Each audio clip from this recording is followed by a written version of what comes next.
सरकार सीबीआई जांच तुरंत देने का काम करती है उन मुद्दों पे जो मुद्दे सरकार के अनुकूल लगते हैं, सरकार को अच्छा लगता है। तत्काल अलवर के मामले को सीबीआई को हैंड ओवर की, जबकि किसी ने मांग भी नहीं की थी। इस मुद्दे को सरकार इसलिए सीबीआई को नहीं देना चाहती कि इसमें कई बड़े मगरमच्छ गिरफ्त में आने की संभावना है, जिसमें राजनीतिक व्यक्ति भी हैं, जिसमें बड़े बड़े अधिकारी भी हैं। बिना बड़े अधिकारी और राजनीतिक संरक्षण के इतनी हिम्मत और हिमाकत उन लोगों की नहीं हो सकती। आज तो जो लोगों को बुलाया जाए, इन नेताओं को और अधिकारियों को भी कटघरे में खड़ा करो। जो लोग इन इंस्टीट्यूटों में जाते थे, इनके साथ बैठते थे, इनके संबंध थे, घनिष्ठ संबंध थे, उन सब के खिलाफ कार्रवाई होनी चाहिए। सरकार कहती है कि हम कर्मचारी फ्रेंडली हैं, लेकिन कर्मचारी फ्रेंडली हैं, कर्मचारियों की मांगों पे आप सहानुभूतिपूर्वक विचार करते हो।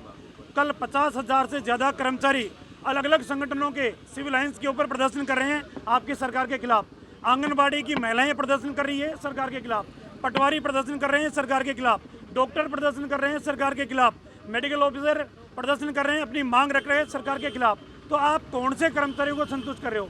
बिजली विभाग के कर्मचारी ओपीएस लागू करने की मांग को लेकर प्रदर्शन कर रहे हैं। तो आप बताइए तो सही कि कर्मचारियों का वो संगठन या वो विभाग हमारे से संतुष्ट है?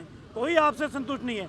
आपने लोक लुभावने बड़े बड़े वादे किए, अब वादे आप उनको पूरा नहीं कर सकते, इसलिए सिर्फ और सिर्फ घोषणाएं पे घोषणाएं थोपने का काम आप कर रहे हो। निश्चित रूप से बेरोजगारों की मांग उठाने वाला कोई भी व्यक्ति हो, कोई भी पार्टी हो, कोई भी संगठन हो, हम उन सब के साथ हैं। ये मांग किसी व्यक्ति की नहीं है, किसी समाज विशेष की नहीं है, ये मांग आम है। आम जन की भावनाओं के आधार के ऊपर उन तमाम व्यक्तियों के साथ हम खड़े रहेंगे जो इन मुद्दों का समर्थन करेगा। लाखों परिवार आज न्याय मांग रहे हैं, सरकार उनको न्याय नहीं दे रही। आज गांव ढाणी के अंदर जाके पूछ लो, वो कह रहे हैं कि साहब तैयारी करके करे क्या, सिलेक्शन तो होने से रहा।